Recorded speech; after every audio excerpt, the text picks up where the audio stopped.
사랑하는 행복한 교회 성도 여러분, 오늘은 10월 22일 목요일입니다. 하나님께서 주시는 놀라운 은혜를 행복한 교회 모든 성도들이 누리시기를 간절히 부탁드립니다. 우리가 이 땅에 살아가면서 여러 가지 어렵고 힘든 일이 많이 있습니다. 그때마다 항상 우리 인간은 죄와 연관되어 있는 것이 아닌가 이런 생각을 하게 됩니다. 또한 우리의 뭔가 과거의 삶과 연관되어 있는 것이 아닌가 생각합니다. 세상 사람들 역시도 무언가 잘못 뿌렸기 때문에 잘못 거둔다고 생각하는 사람들이 많습니다. 우리가 교회 안에서 신앙적으로 우리의 삶을 반성하고 또 앞으로 나아가기 위해서 어떠한 기도와 또 삶의 태도와 방향성을 가지고 살아갈 것인가를 오늘 본문에서 잘 이야기하고 있습니다. 우리가 하나님의 말씀을 듣고 또 오늘과 같이 시인의 그 시를 경청하고 그 속에 사람과 하나님과의 관계가 어떻게 형성되어 가며 또 하나님이 주시는 은총을 어떻게 누릴 수 있는지에 대해서 잘 이야기하고 있습니다. 오늘 본문 시편 32편 1절부터 11절까지의 말씀을 성우들이 낭독해 주겠습니다. 먼저 그 낭독을 듣고 다시 오겠습니다. 허물의 사함을 받고 자신의 죄가 가려진 자는 복이 있도다. 마음에 간사함이 없고 여호와께 정죄를 당하지 아니하는 자는 복이 있도다. 내가 입을 열지 아니할 때에 종일 신음함으로 내 뼈가 쇠하였도다. 주의 손이 주야로 나를 누르시오니 내 진액이 빠져서 여름 가뭄에 마름같이 되었나이다. 셀라. 내가 이르기를 내 허물을 여호와께 자복하리라 하고 주께 내 죄를 아뢰고 내 죄악을 숨기지 아니하였더니 곧 주께서 내 죄악을 사하셨나이다. 셀라. 이로 말미암아 모든 경건한 자는 주를 만날 기회를 얻어서 주께 기도할지라. 진실로 홍수가 범람할지라도 그에게 미치지 못하리이다. 주는 나의 은신처이오니 환난에서 나를 보호하시고 구원의 노래로 나를 두르시리이다. 셀라. 내가 네 갈 길을 가르쳐 보이고 너를 주목하여 훈계하리로다. 너희는 무지한 말이나 노새같이 되지 말지어다. 그것들은 제갈과 굴레로 단속하지 아니하면 너희에게 가까이 가지 아니하리로다. 악인에게는 많은 슬픔이 있으나 여호와를 신뢰하는 자에게는 인자하심이 두루리로다. 너희 의인들아 여호와를 기뻐하며 즐거워할지어다. 마음이 정직한 너희들아 다 즐거이 외칠지어다. 오늘 본문을 보게 되면은 시편 32편은 다윗의 맞쓰기라는 표지어를 가지고 있습니다.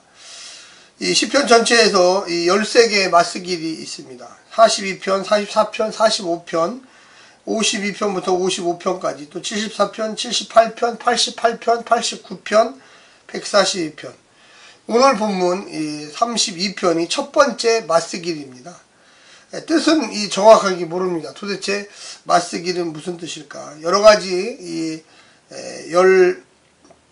13편의 맞쓰기를 조사해 볼 때 조언하다, 권하다, 훈계하다. 특히 8절 오늘 본문에 보게 되면 이렇게 나와 있습니다. 내가 내 갈 길을 가르쳐 보이고 너를 주목하여 훈계하리로다. 아마도 이런 뜻이 이 맞쓰기의 뜻이 아닌가 학자들은 생각하고 있습니다. 이 동사와 연계되어서 이 교훈적인 시다 이렇게 이 맞쓰기를 결론으로 해석할 수 있겠습니다. 실제 이 시의 모티브는 지혜에 관련된 내용과 감사 관련된 내용이 함께 고백의 형식으로 섞여 있습니다.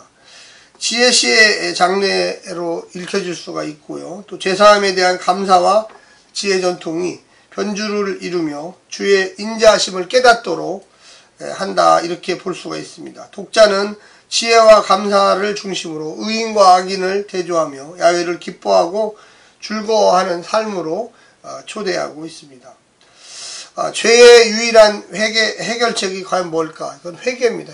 회개가 단지 마음으로 돌이키는 것뿐만 아니라 자기의 행동, 앞으로의 살아갈 태도와 방향을 결정짓게 하는 것입니다.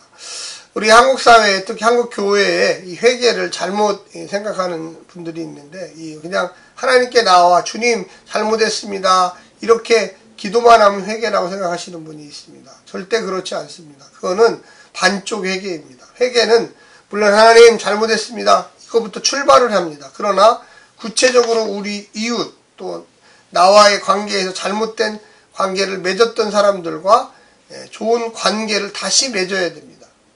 오늘 본문은 그와 같은 이야기들을 계속하고 있습니다.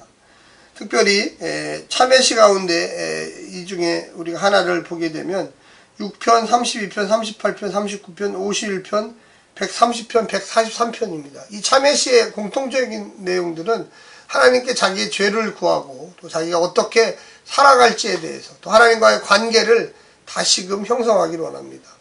죄라고 하는 것은 하나님께서 규정해 주신 것을 벗어나는 행동이 죄입니다. 우리가 이웃을 사랑하라고 그랬는데 사랑하지 못하면 그 마음에 불편함이 있고 그 사람과 현실적인 이 땅에서의 관계가 틀어지는 경우가 많이 있습니다. 오늘 본문에도 그와 같은 이야기들이 분명하게 있습니다. 1절부터 4절까지는 죄사함의 축복과 회개의 증거에 대해서 이야기하는데, 허물의 사함을 받고 자신의 죄가 가려진 자는 복이 있도다. 가려진 자, 용서한다고 생각하시면 됩니다. 우리가 세번역 1절을 보면 복되어라, 거룩한 죄 용서받고 허물을 벗은 그 사람, 이렇게 했습니다. 용서받고.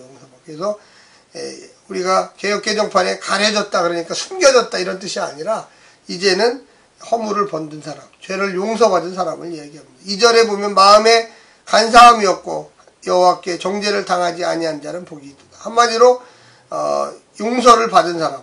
그래서 주님이 죄가 없다, 너는 죄가 없으니까 이제부터는 당당하게 살아라, 이렇게 용서해 주는 사람이죠.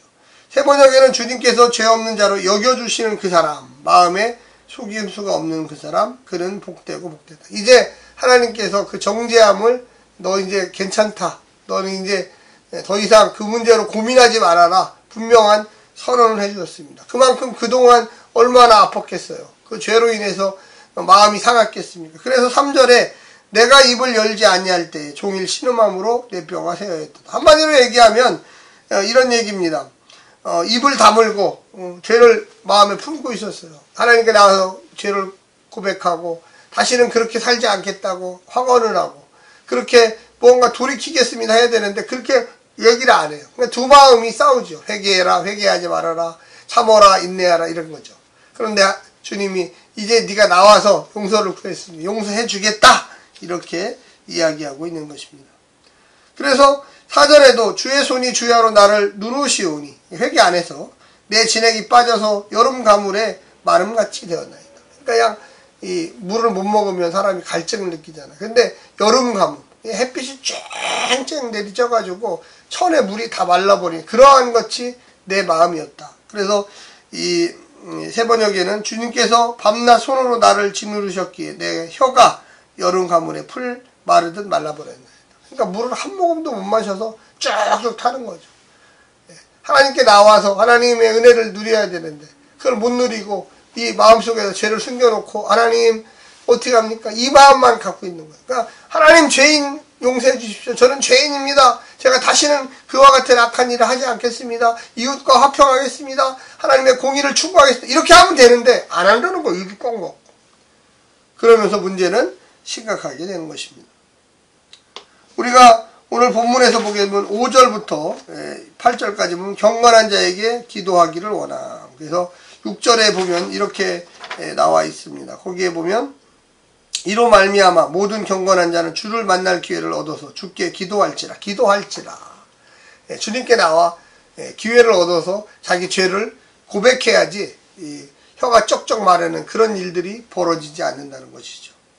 진실로 홍수가 범람할지라도 그에게 미치지 못하리라. 그런 홍수가 범람한다는 건 심판이죠. 심판이 막 와서 나를 넘어뜨리려 할지라도 벌써 회개했기 때문에 이제 더 이상 고민하지 않아도 되고 이제 더 이상 하나님 앞에 나아가지 못하는 그러한 일을 범하지 않아도 된다는 이야기입니다. 그래서 7절부터는 완전히 내용이 바뀌어요. 주는 나의 은신처이오니 환난에서 나를 보호하시고 구원의 노래로 나를 두루시리다 셀라. 내가 내 갈 길을 가르쳐 보이고 너를 주목하여 훈계하리로다. 그래서 주님이 이제 나를 도와주시고 채찍질 해주시고 잘못된 길으로 갈 때 깨닫게 해주신다는 거죠.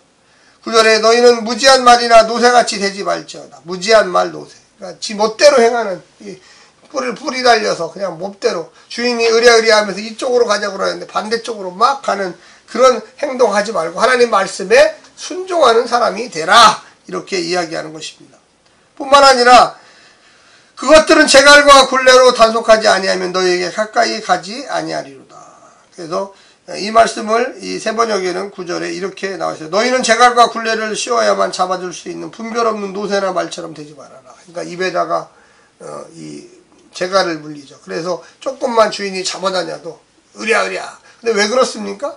자기 멋대로 행하기 때문에. 주인의 의도와 관계없이, 하나님의 의도에 관계없이 내 멋대로 사는 삶이 아니라 항상 주님 내가 어떻게 살까요? 이렇게 물어보는 삶이 되라는 것입니다.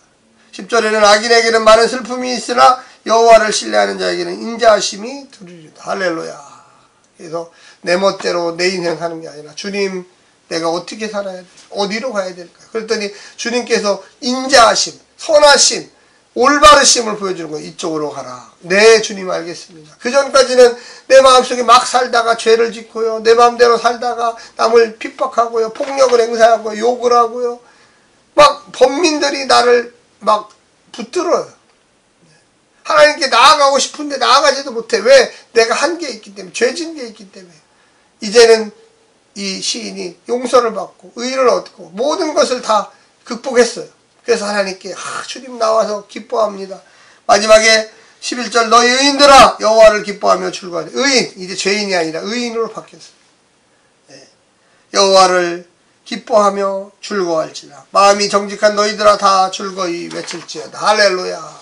그래서 이 시인의 기도가 이제는 바뀌기 시작하는 것입니다.